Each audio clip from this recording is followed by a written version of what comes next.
믿음의 용사 요나단이라는 제목으로 하나님의 말씀 증거하겠습니다. 우리가 지난주 살펴봤던 것처럼 요나단의 블레셋 수비대 공격으로 말미암아 블레셋 사람들이 대군을 이끌고 믹마스 앞에 진을 치게 됐습니다.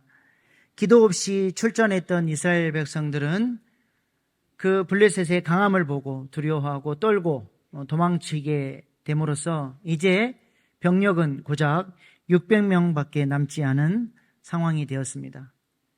병력도 없고 무기도 약하고 사기는 땅에 떨어졌으니 이 전쟁은 계란으로 바위치는 것과 같은 그런 상황에 직면해 있는 것입니다.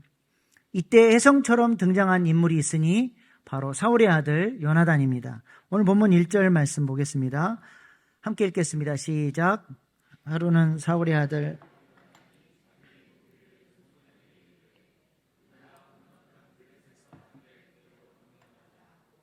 그의 아버지에게는 말하지 아니하였더라.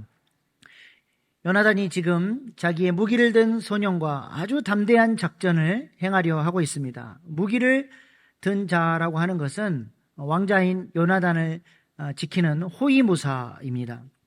요나단은 호위무사 한 사람만 데리고 블레셋 진영으로 넘어가서 게릴라 작전을 펼치려고 하고 있는 것입니다. 이스라엘 진영이 있는 게바에서 블레셋 진영이 있는 믹마스까지는 약 1.5km 정도 되는데요. 아주 험준한 지역입니다. 큰 바위들이 있고 그 바위에 이름이 붙을 만큼 그렇게 험준한 곳이죠. 그리고 곳곳에는 블레셋 또 전진 부대들이 눈을 부릅뜨고 지키고 있는 상황입니다. 이 험하고 위험한 곳을 왕자 요나단이 부관 한 명을 데리고 지금 건너가서 공격하려고 돌파하려고 하는 것입니다.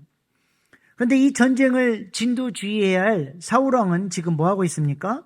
오늘 본문 2절입니다. 사울이 기브와 변들이 미그론에 있는 석류나무 아래에 머물렀고 함께한 백성은 600명 가량이며, 여기 머물렀다라고 하는 단어 요세부하라고 하는 단어인데요. 이 단어는 잠깐이 아니라 꽤 오랜 시간 머물렀다라고 하는 그런 의미인 것이죠. 사울이 지금 후방으로 도망을 쳐서 석류나무 아래 숨어 있었습니다. 사무엘이 그에게 7일간 기도하고 전쟁을 위해서 예배하기 위해서 준비하라고 했던 그 7일간의 시간은 마치 당장이라도 전쟁해야 될 것처럼 기다리지 못하고 초조해하고 불안해했던 사람이 이제는 전쟁해야 될 때가 되니까 두려움에 쌓여서 아무런 군사적인 조치를 취하지 못하고 숨어 있었다라고 하는 것입니다. 사울이 이렇게 행동하는 이유가 무엇입니까? 오늘 2절 말씀 다시 보시길 바랍니다. 뒤에 보세요. 함께한 백성은 600명 가량이며, 사울이 지금 뭘 보고 있는 거예요? 블레셋 군대는 너무 강한데 자기가 데리고 있는 병력은 600명밖에 안 된다라고 하는 이 현실적인 문제 앞에 주저앉아서 두려워하고 있었다라고 하는 것입니다. 그에 반해서 그의 아들 요나단은 상황과 환경을 넘어서서 하나님을 바라보며 지금 블레셋 진영으로 건너가려고 하고 있는 것입니다. 그래서 요나단은 이 작전에 대해서 어느 누구에게도 말하지 않습니다. 왜냐하면 잔뜩 겁에 질려 있는 아버지 사울이나 참모들이 이 사실을 알게 되면 분명히 못 가게 막을 것이 눈에 훤히 보였기 때문에 그렇습니다. 이렇게 영적으로 눈이 닫혀 있는 사람들은 때때로 자신의 인간적인 생각과 자신의 경험을 가지고 하나님의 일들을 판단하고 방해하는 경우가 있기 때문에 그렇습니다. 그래서 요나단은 자신의 충성스러운 부관에게만 이 계획을 말하죠. 오늘 6절입니다. 요나단이 자기의 무기를 든 소년에게 이르되 우리가 이 할례받지 않은 자들에게로 건너가자. 여호와께서 우리를 위하여 일하실까 하노라. 여호와의 구원은 사람이 많고 적음에 달리지 아니하였느니라. 요나단은 지금 적군의 많고 적음을 보지 않는 거예요. 누가 하나님 편에 있느냐, 하나님이 누구를 도와주고 있느냐, 그것을 바라보고 지금 나아가려고 하는 것입니다. 그래서 블레셋 사람들을 뭐라고 규정합니까? 저들은 할례 받지 않은 자들이다. 우리는 할례를 통해서 온전히 하나님께 의지하기로 헌신한 사람들이고 하나님과 언약을 맺은 백성이기 때문에 하나님께서 우리 편이 되어주시면, 우리를 도와주시면 이 전쟁에서 이길 수 있을 것이라고 하는 믿음을 가지고 나갑니다. 그래서 뭐라고 고백합니까? 여호와의 구원은 사람이 많고 적음에 달리지 아니하였느니라. 이 고백 어디서 많이 들어본 고백 아닙니까? 다름 아니라 다윗이 골리앗을 향해서 믿음으로 나아갈 때 했던 고백과 결을 같이 하는 믿음의 고백인 것입니다. 사무엘상 17장 45절 말씀 보십시오. 다윗이 블레셋 사람에게 이르되 나는 칼과 창과 단창으로 내게 나아오니와 나는 만군의 여호와의 이름 곧 내가 모욕하는 이스라엘 군대의 하나님의 이름으로 내게 나아가노라. 요나단이 이러한 다윗의 모습을 보고 뿅 간 거예요. 요나단이 얼마나 믿음 있고 용기가 있는 사람입니까? 근데 요나단마저도 두려워하고 떨게 만들었던 사람이 있으니 그 사람이 바로 블레셋 장수 골리앗이었습니다. 요나단도 골리앗 앞에서는 두려움을 가지고 주저앉아 있었는데 소년 다윗이 믿음을 가지고 용기 있게 나아가 골리앗을 대적하고 넘어뜨리고 승리하는 그 모습을 보면서 요나단이 다윗의 선한 영향력을 받게 됩니다. 그리고 잃어버렸던 믿음과 용기를 요나단이 다시 회복한 거예요. 그때 이후로 요나단은 다윗을 그렇게 사랑하고 좋아하게 된 것입니다. 여러분도 그렇지 않습니까? 누군가가 선한 영향력을 가지고 나에게 영향력을 미칠 때 그 사람 때문에 하나님을 사랑하게 되고 하나님과의 아름다운 관계를 맺을 수 있도록 그런 영향력을 받은 사람을 만나면 어때요? 그 사람이 너무 귀하고 좋지 않습니까? 요나단이 그랬던 것입니다. 그래서 사무엘상 18장 1절 말씀에 이렇게 말씀합니다. 다윗이 사울에게 말하기를 마침에 요나단의 마음이 다윗의 마음과 하나 되어 요나단이 그를 자기 생명같이 사랑하니라. 사무엘하 1장에 보면 남자가 여자를 사랑하는 그것보다도 훨씬 더 깊고 고귀한 사랑을 이 둘이 하게 되는 것이죠. 쉽게 말해서 요나단과 다윗이 둘이 영적인 주파수가 맞은 거예요. 영적으로 통한 겁니다.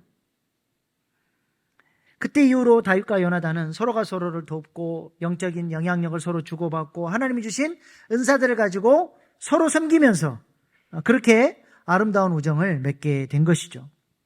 우리가 사도신경을 통해서 성도의 교제를 믿습니다 고백하지 않습니까? 성도의 교제가 뭡니까? 그 좋은 예가 바로 다윗과 요나단의 관계라고 하는 것입니다. 영육 간에 서로 좋은 것을 나누고 서로가 서로를 유익하게 하고 만나면 반갑고 그렇게 서로를 소중히 여기고 존대하며 관계를 맺는 것, 이것이 바로 성도의 교제고 성령 안에서의 일어나는 아름다운 우정인 줄로 믿습니다. 우리 교회 안에도 목장 안에도 이러한 성도의 교제가 아름답게 꽃피울 수 있기를 소망합니다. 그 교회가 바로 예수님의 이야기로 가득한 교회가 되는 것입니다. 그런 점에서 오늘 본문의 요나단과 무기든 자의 관계도 서로 영이 통하고 신분을 뛰어넘어서 아름다운 우정을 맺고 동역하는 그런 관계를 보여줍니다. 요나단의 믿음의 고백에 무기든 자가 어떻게 응답을 합니까? 7절 말씀입니다. 무기든 자가 그에게 이르되 당신의 마음에 있는 대로 다 행하여 앞서가소서. 내가 당신과 마음을 같이하여 따르리이다. 요나단의 요구는 인간적인 생각으로 하면 같이 죽자는 얘기 아닙니까? 갑질 중에서도 이런 갑질이 없습니다. 가고 싶으면 혼자 가지. 가면 뻔히 죽을 줄 아는데 꼭 나를 데려가야 된다는 거예요. 근데 이 무기든 자도 영적으로 깨어있는 사람이에요. 요나단과 성령 안에서 교통하면서 같은 믿음, 같은 마음으로 같이 헌신하기로 결단하고 나아가게 된 것이죠. 요나단이라고 왜 안 두려웠겠습니까? 블레셋의 그 강력함을 보면 위축되고 두려운 마음이 들었겠죠. 그러나 무기든 자가 요나단에게 힘을 실어주는 것입니다. 만약 무기든 자가 요나단을 도와주지 않았다고 한다면 요나단도 어쩌면 믿음을 가지고 나아갈 수 없었을 것입니다. 그래서 오늘 본문 말씀에 이 무기든 자가 9번이나 등장하면서 이 사람의 역할이 굉장히 중요했다라고 하는 것을 오늘 본문 말씀이 부각해 주고 있는 것입니다. 하나님이 이 이름도 등장하지 않는 이 무기든 자를 소중한 사람으로 여겨주신다는 거예요. 그러므로 하나님 나라는 훌륭한 리더 한 사람에 의해서 세워지는 것이 아니라 이름도 없이 빛도 없이 뒤에서 섬기는 그런 헌신자들을 통해서, 그런 동역자들을 통해서 하나님 나라가 세워져 가는 것입니다. 하나님은 이렇게 같은 마음, 같은 뜻을 품고 같은 말을 하고 같은 헌신을 하는 이러한 동역자들을 너무너무 사랑하시고 귀하게 여겨주시고 복주시는 하나님이신 줄로 믿습니다. 사울 옆에 바나바와 디모데가 있었고 누가와 아리스도가 있었기 때문에 사도 바울이 그 귀한 사역을 감당할 수 있었던 것입니다. 다윗에게 동역자들이 있고 사도 바울에게 동역자들이 있었던 것처럼 우리도 함께 믿음의 선한 싸움을 싸우기 위해서 서로가 서로에게 힘이 되어주고 함께 동역하며 서로 격려하며 믿음의 동역자들로 살아갈 수 있기를 소망합니다. 요나단은 이제 무기든 자와 함께 블레셋 군대로 건너가려고 하는데 건너가기 전에 가장 중요한 것을 먼저 하려고 합니다. 그것은 바로 이 작전이 하나님의 뜻인지 아닌지 물어보는 것입니다. 오늘 본문 9절 10절입니다. 그들이 만일 우리에게 이르기를 우리가 너희에게로 가기를 기다리라 하면 우리는 우리가 있는 곳에 가만히 있어서 그들에게 올라가지 말 것이요 그들이 만일 말하기를 우리에게로 올라오라 하면 우리가 올라갈 것은 여호와께서 그들을 우리 손에 넘기셨음이니 이것이 우리에게 표징이 되리라 하고. 무슨 말입니까? 우리가 바위를 타고 올라갈 때 블레셋 사람들이 우리를 발견하게 될 텐데 만약 그들이 우리를 향해서 공격하고 창을 던지고 화살을 쏘고 하면 이것은 하나님의 뜻이 아니니 올라가지 말자. 근데 만약에 그들이 우리를 뻔히 보고도 이리로 올라오라고 한다면 이것은 하나님의 뜻이니 믿음을 가지고 담대하게 나아가자는 것입니다. 이것은 나는 이미 결정했고 믿음으로 나아갈 테니 하나님은 무조건 나를 도우라는 그런 말이 아닙니다. 법궤를 앞세우면 무조건 승리할 것이라고 생각했던 엘리 제사장 때의 그 주술적인 신앙과는 다른 모습이라는 것이죠. 하나님의 주권을 인정하고 이 작전 가운데 하나님의 뜻이 무엇인지 겸손하게 묻고 나아가는 것입니다. 그래서 요나단이 6절 말씀에 뭐라고 고백합니까? 여호와께서 우리를 위하여 일하실까 하노라. 우리가 목숨을 걸고 헌신하고 나아가면 하나님이 무조건 도와준다가 아니에요. 하나님의 뜻이면 하나님께서 우리를 도와주실 것이라고 하는 믿음을 가지고 선포하고 있는 것입니다. 만약 우리는 그렇게 게릴라 작전을 하고 싶은데 그것이 하나님의 뜻이 아니면 내 계획과 달라도 하나님이 그렇게 아니하실지라도 선하신 하나님을 믿고 바라보겠다라고 하는 고백인 것입니다. 한번 따라해 보십시다. 그렇게 하지 아니하실지라도. 네, 다니엘의 세 친구가 풀무불 앞에 섰을 때 하나님이 도와주셔서 내 생명을 구해주시면 너무너무 감사하겠지만 그렇게 하지 않아도 선하신 하나님이 가장 좋은 길로 인도하시니 감사하며 그 하나님의 뜻을 따르겠다라고 하는 그 겸손한 고백처럼 요나단이 지금 하나님 앞에 그렇게 나아가고 있는 것입니다. 우리도 그렇게 하지 아니하실지라도 무조건 내가 기도한 대로 내 뜻대로 하나님이 움직여주시고 교회가 움직여야 되는 게 아니라 하나님의 뜻을 신뢰하고 하나님이 가장 선한 길로 나를 인도하실 것이라고 하는 것을 믿고 따라갈 수 있는 사람, 그 사람이 바로 성숙한 신앙인입니다. 우리가 그런 믿음으로 성숙해 갈 수 있기를 소망합니다. 그렇다면 이러한 요나단의 믿음에 하나님께서는 어떻게 응답하셨습니까? 요나단의 간절한 소원대로 이 전쟁은 하나님이 싸워주시는 거룩한 전쟁이 되었습니다. 오늘 본문 11절 12절 말씀입니다. 둘이 다 블레셋 사람들에게 보임에 블레셋 사람들이 이르되 보라 히브리 사람이 그들이 숨었던 구멍에서 나온다 하고 그 부대 사람들이 요나단과 그의 무기 든 자에게 이르되 우리에게 올라오라 너희에게 보여줄 것이 있느니라 한지라. 요나단이 자기 무기를 든 자에게 이르되 나를 따라 올라오라 여호와께서 그들을 이스라엘 손에 넘기셨느니라 하고. 여기 블레셋 사람들이 히브리 사람이라고 부르는 것은 이스라엘 백성들을 아주 하찮게 멸시할 때 부르는 호칭입니다. 야, 저기 보니까 숨어있는 구멍에서 두 놈이 올라온다. 탈영했나? 지금 블레셋 사람들은 이스라엘 백성들이 자신들을 두려워해서 흩어지고 있는 것을 너무 잘 알고 있었습니다. 교만한 마음을 가지고 올라오는 그 두 사람을 이리로 올라와라. 우리의 이 위대함을 보여줄게. 이리로 올라오라고 한 것이죠. 하나님은 이 블레셋 사람들의 교만함과 그 자만심을 오히려 역이용해서 그들을 무너뜨리기로 하나님이 그들의 자만심을 사용하신 것이죠. 요나단이 블레셋 진영에 올라가자마자 어떤 일이 일어납니까? 오늘 본문 13절 14절입니다. 요나단이 손발로 기어 올라갔고 그 무기를 든 자도 따라갔더라. 블레셋 사람들이 요나단 앞에서 엎드려지매 무기를 든 자가 따라가며 죽였으니 요나단과 그 무기를 든 자가 반나절가량가리 땅에서 처음으로 쳐 죽인 자가 20명 가량이라. 요나단이 올라가자마자 쓰러뜨린 군인들이 20명 가량입니다. 그들은 다 블레셋 최정예 부대예요. 정찰 부대입니다. 가장 빠르고 전투력이 강한, 그래서 적의 동태를 살피고 전쟁의 정보를 수집하는 그런 강력한 부대를 요나단이 순식간에 제압을 하게 됩니다. 이 모습을 바라본 블레셋 본진이 어떻게 됐습니까? 15절입니다.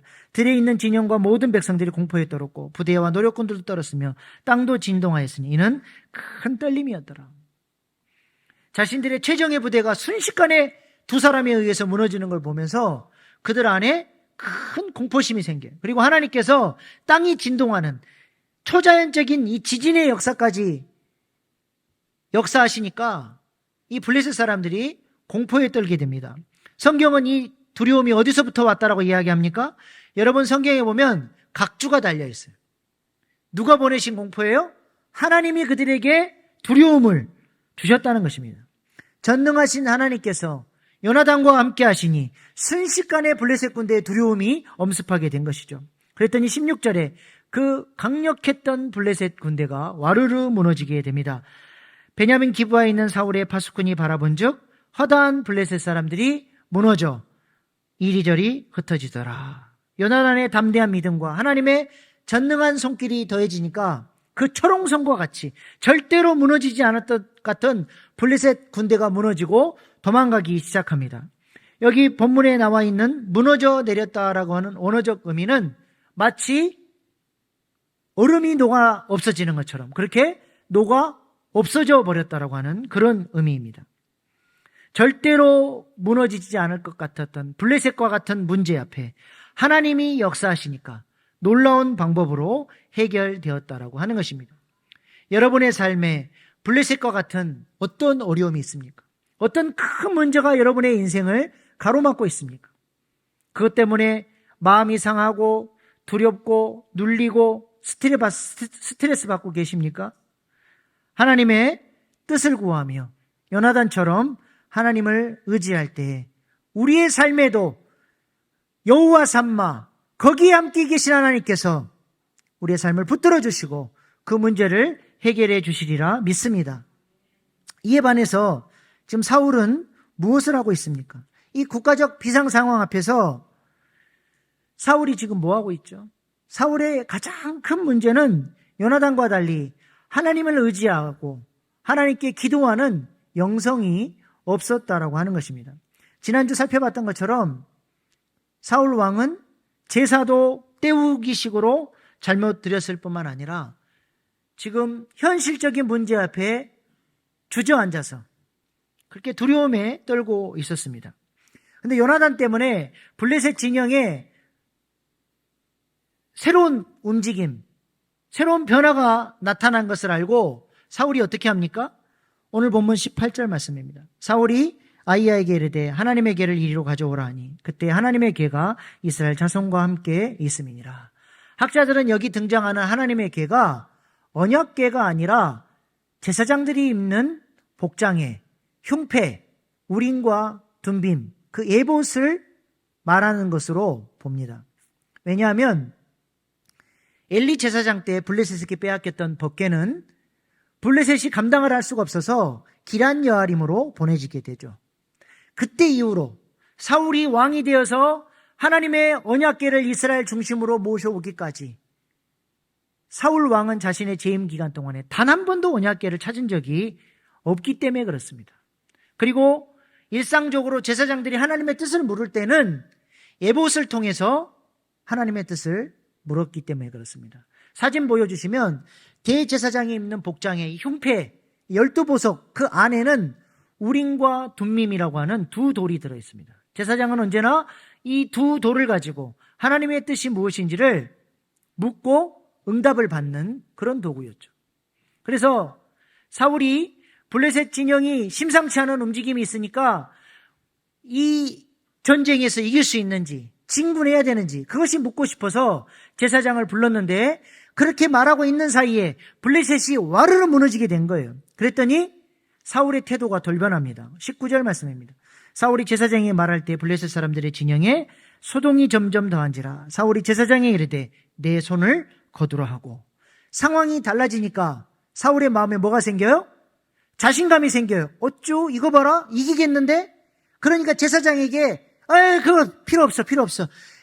정군 진격하라. 하나님의 뜻이고 뭐고 지금은 이길 수 있는 상황이니까 자신의 생각대로 그냥 밀어붙이고 전쟁으로 달려나가 버렸다는 것입니다. 어려울 때는 하나님의 뜻이 어디 있는지 물어보려고 신용이라도 내는데 상황이 달라지고 자신감이 생기고 문제가 해결되니까 전혀 하나님을 의지하지 않는 것입니다. 자신 뜻대로 행하는 거예요. 그러니까 사울은 근본적으로 하나님을 의지하는 사람이에요? 의지하지 않는 사람이에요? 의지하지 않는 사람이에요. 여러분 우리가 하나님을 의지하면 나오는 중요한 특징이 있는데 하나님을 의지하면 뭐가 됩니까? 하나님의 말씀에 순종하게 되어 있어요. 하나님을 의지하는 것과 순종하는 것은 같은 말입니다. 그러니까 사울은 근본적으로 하나님을 의지하지 않는 사람이니까 하나님의 말씀을 존중하지 않고 그 말씀대로 살아가지를 못했다라고 하는 것이죠. 그래서 사울이 사무엘에게 늘 책망받았던 게 뭡니까? 사무엘상 13장 13절에도 사무엘이 이렇게 책망합니다. 사무엘이 사울에게 이르되 왕이 망령되이 행하였도다. 왕이 왕의 하나님 여호와께서 왕에게 내리신 명령을 지키지 아니하였도다. 왕 대신 하나님을 왕으로 인정하지 않고 그분의 명령에 순종하지 않고 자신의 인생에 자기가 왕이 돼서 자기 마음대로 살았다는 거예요.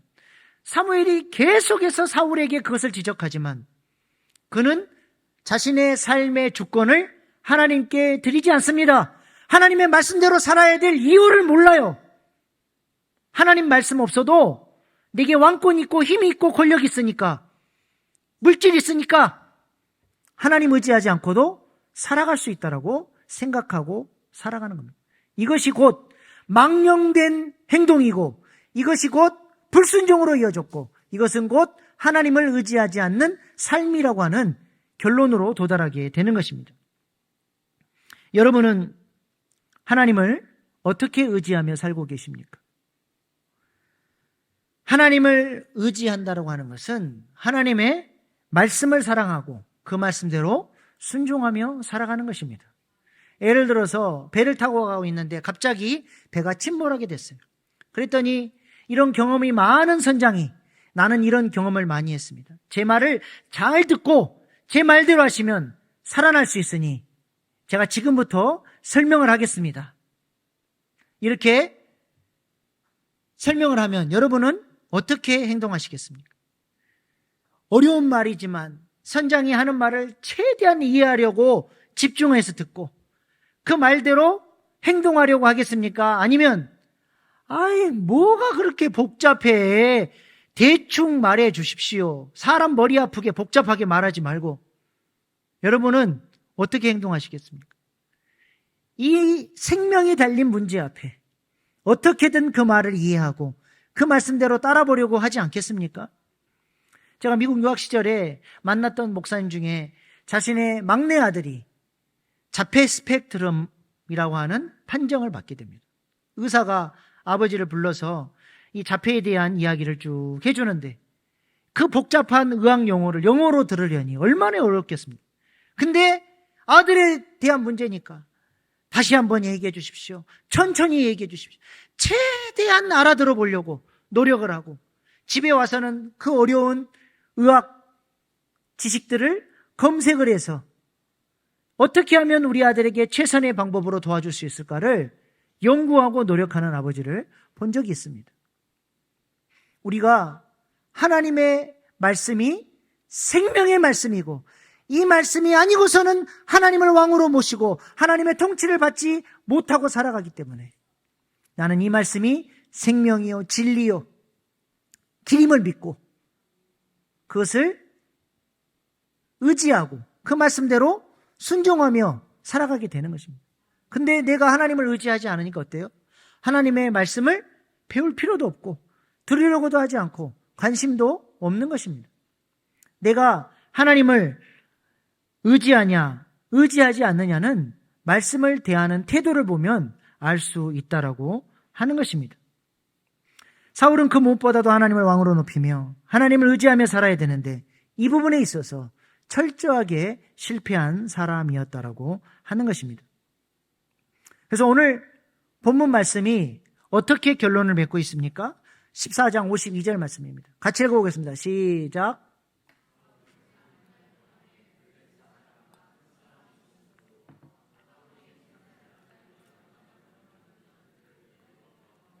일평생 사울이 지금 무엇을 의지하고 있습니까? 하나님을 의지하고 있습니까? 힘센 사람들을 의지하고 있습니까? 사울의 인생은 그렇게 하나님을 의지하지 않는 인생이었다라고 하는 것을 오늘 본문 말씀이 폭로하고 있는 거예요. 하나님의 왕되심을 거절하고 사람 왕을 세웠더니 그 사람 왕의 행태가 바로 이렇게 불순종으로 하나님을 의지하지 않는 인생이었다라고 하는 것을 보여주고 있는 것입니다. 이뿐만 아니라 사울은 자기 의의를 드러내기 위해서 오늘 본문 말씀에서 한참 힘을 내서 싸워야 될 이스라엘 군대에게 무엇을 명령합니까? 금식을 명령했다라고 하는 것입니다. 24절 말씀입니다. 이날에 이스라엘 백성들이 피곤하였으니 이는 사울이 백성의 맹세시켜 경계하여 이르기를 저녁 곧 내가 내 원수에게 보복하는 때까지 아무 음식물이든지 먹는 사람은 저주를 받을지어다 하였습니다. 그러므로 모든 백성이 음식물을 맛보지 못하고 왕으로서 무엇인가 전쟁에서 이긴 공을 세워야 백성들 앞에 왕으로서의 면이 서는데 아무것도 내세울 게 없는 거예요. 그러니까 사울 왕이 선택한 게 뭐예요? 마음도 없으면서 하나님을 의지하지도 않으면서 종교적 행위만 붙잡는 거예요. 금식하라는 거예요. 금식해서 이 전쟁에서 이겼다. 내가 금식하라고 해서 이겼다라고 하는 그거라도 내세워보고 싶어가지고 그렇게 자기 의에 근거한 금식을 선포합니다. 요나단이 다 이뤄놓은 전쟁의 승리에 사울이 마지막으로 숟가락을 살짝 올려놓고 있는 것입니다. 숟가락을 올려놓는다 그러니까 한 가지 떠오르는 에피소드가 있습니다. 제 아내 친구 중에 시어머니가 목사님인 친구가 있어요. 근데 그 시어머니가 조그만한 상가에서 목회를 하시는데 신학교를 세워가지고 자기 밑에서 6개월만 공부하면 목사 안수를 줘버린다는 거예요. 문제입니다. 근데 어느 날 이 친구에게 전화가 왔어요. 효경아 잘 지내니? 이번에 우리 남편이 목사 안수를 받게 되었어. 니네 남편도 목사인데 우리 남편도 목사가 되었네. 그래서 제 아내가 그래 축하한다. 우리 하나님 나라를 위해서 같이 동역하자. 그러고 전화를 끊고 명언을 남겼습니다. 어디다가 숟가락을 올려? 목사라고 다 같은 목사인 줄 아나? 지금 사울이 숟가락을 이렇게 올리고 있는 거예요. 아무것도 한 게 없으면서 자기 의의를 드러내고 싶어서 그렇게 하는 것입니다. 성경에서 금식을 해야 되는 경우는 어떤 경우에 금식을 하라고 말씀하십니까? 여기 나오는 성경 구절들 띄워주세요. 목장 모임할 때, 오늘 목장 모임할 때 꼭 한번 다 같이 찾아서 읽어보시기를 바랍니다. 언제 하나님이 금식하라 그랬습니까? 더 깊이 기도하기 위해서. 금식도 하나님이 시켜서 하는 거예요. 감동 주실 때, 내가 하나님께 더 나아가기 위해서, 더 깊이 기도하기 위해서 금식하는 겁니다. 하나님의 인도하심을 구하기 위해서, 슬픔을 표현하기 위해서, 보호를 구하기 위해서, 회개하고 하나님께 돌아가기 위해서, 하나님 앞에 겸손하게 살기 위해서, 하나님의 일에 우리의 마음을 집중하기 위해서, 도움이 필요한 사람을 돕기 위해서, 유혹을 극복하고 하나님께 헌신하기 위해서, 하나님에 대한 사랑과 경배를 표현하기 위해서, 하나님이 주신 감동을 따라서 금식으로 하나님께 나아가라고 했는데, 사울은 지금 성경적인 금식이 아니라 자기 의의 바탕이 된, 자기를 드러내기 위한 금식을 하게 된 것이죠. 결국 이 잘못된 금식의 명령은 여러 사람을 고통스럽게 합니다. 성경적 금식은 하나님께로 나아가게 하고 여러 사람을 유익하게 하지만, 자기 의의 바탕이 된 종교 생활은 오히려 사람들로 하여금 더욱 고통당하고 죄와 사망으로 끌고 간다는 거예요. 그래서 사울의 금식 명령으로 말미암아 이스라엘 백성들이 하루 종일 싸웠는데 먹지 못하니까 나중에 해가지고 이제 먹으려고 하는데, 고기를 구워서 먹을 그것을 기다릴 시간이 없는, 피채 막 생고기를 먹어버린 거예요. 그래서 이스라엘 백성들로 하여금 피채 먹지 말라 말씀하신 율법의 말씀을 어기게 만들었어요. 그래놓고는 사울이 율법을 범했다고 오히려 그들을 정죄했다라는 것입니다. 그리고 아버지의 명령을 모르고 배가 고파서 꿀을 찍어 먹었던 요나단은 이제 아버지 손에 꼼짝없이 죽게 되는 위기 상황에 처하게 된 것입니다.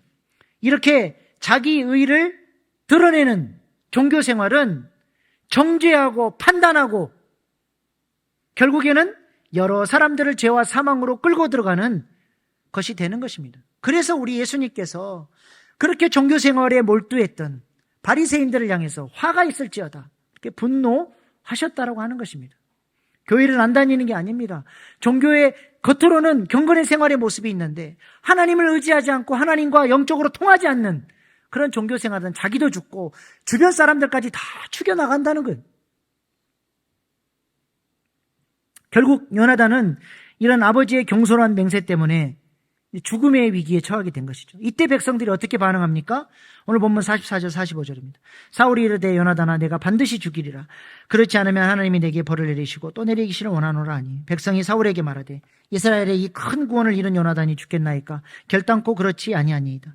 여호와의 살아계심을 두고 맹세함나니 그의 머리털 하나도 땅에 떨어지지 아니할 것은 그가 오늘 하나님과 동역하였음이니이다 하여 백성이 요나단을 구원하여 죽지 않게 하니라. 백성들이 모르는 것 같은데 다 알아요. 사울이 얼마나 자기 의에 갇혀서 종교 생활로 금식을 명령했는지, 요나단이 어떻게 성령 안에서 충만하여 하나님과 동역하며 이 전쟁을 승리로 이끌었는지 다 봅니다. 그리고 사울 왕이 칼을 들어서 요나단을 죽이려고 했을 때 당신이 무슨 자격으로 요나단을 죽이려고 하느냐? 요나단은 하나님과 동역해서 승리로 이끈 1등 공신이다. 모든 백성이 들고 일어나서 요나단을 보호해버립니다.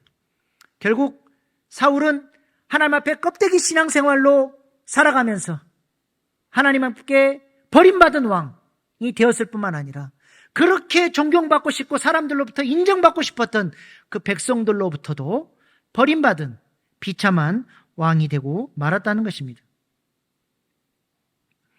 우리는 어떤 삶을 살아야 하겠습니까? 하나님과 사람들에게 사랑받고 아름다운 동역을 이루며 하나님 나라를 이뤄가는 사람들로 세워져 가야 할 줄로 믿습니다. 이를 위해서 오늘 본문이 요나단과 사울을 비교하면서 우리가 어떤 삶을 살아야 하는지를 가르쳐 주는 거예요. 요나단은 믿음으로 일어섰지만 사울은 현실의 문제에 눌러 주저앉아 두려워했다는 것입니다. 요나단은 하나님의 뜻을 묻고 담대하게 순종했다면 사울은 하나님의 뜻을 구하지 않고 기도하지 않았다는 것입니다. 요나단은 하나님을 의지함으로 승리하고 순종했다면 사울은 하나님을 의지하지 않고 그의 삶에 순종의 열매를 내어놓지 못했습니다. 그 결과 요나단은 다윗의 동역자로 세워지고 하나님의 사랑을 받고 하나님 나라를 세우는 일꾼으로 백성들로부터 사랑받는 사람으로 세워지지만 사울은 하나님께 버림받았을 뿐만 아니라 백성들로부터도 외면받는 그런 사람이 되고 말았습니다. 우리 신앙생활의 모습이 실패자 사울이 아니라 요나단과 같은 믿음의 용사로 살아감으로써 하나님의 놀라운 사랑을 받아 누릴 뿐만 아니라 성도의 아름다운 교제를 이루고 아름다운 동역을 이루어가는 믿음의 사람들 다 되실 수 있기를 축복합니다. 기도하시겠습니다.